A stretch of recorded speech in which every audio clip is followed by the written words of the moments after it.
con un atteggiamento proprio tipo Far West, sa, con quelle, ci ha intimato tutti di stendersi per terra e avvertito che si trattava di una rapina. A loro interessavano solo i soldi. 6 colpi, dalla rapina alla tabaccheria del 30 dicembre scorso a Merlengo di Ponzano all'irruzione in una salumeria di Villorba il 14 gennaio, passando per Oderzo, Altivole e Treviso.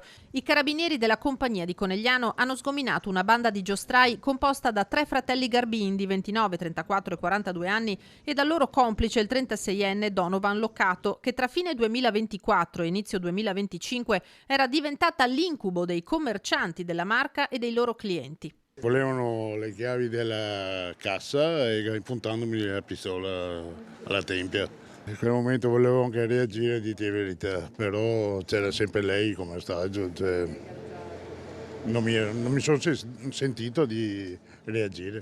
Al CRAI di Altivoli si erano presentati con un Kalashnikov che tuttavia non è stato rinvenuto nel corso delle perquisizioni, e poi la tabaccheria di Piavon e 2 supermercati Prix. Il loro modus operandi li ha traditi. Utilizzavano una macchina rubata solitamente nell'ambito della giornata, che poi scortavano con delle macchine pulite che lasciavano a poca distanza dagli obiettivi. Quindi una volta commessi i reati lasciavano la macchina rubata, riprendevano le proprie auto, e questo ci ha consentito appunto di tracciare un po' i loro movimenti e comprendere anche quello che era il loro modus operandi.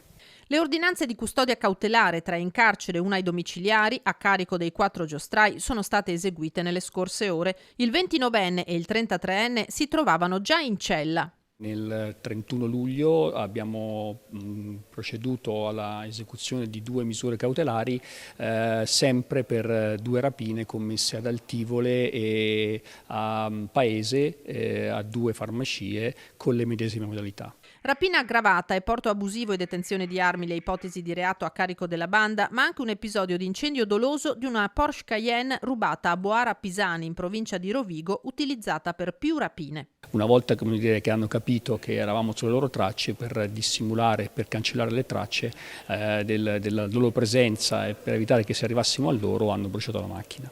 Uno dei 4 ha cercato di scampare all'arresto nascondendosi sotto il letto all'arrivo dei militari. Nomi già ampiamente noti alle cronache, quelli dei Garbin, così come Loccato, figliastro di Alex Lucchesi, il 54enne che a febbraio, in una gelateria di Chiarano, aveva sparato al genero ferendolo. L'arma utilizzata era stata successivamente trovata proprio in possesso di Loccato.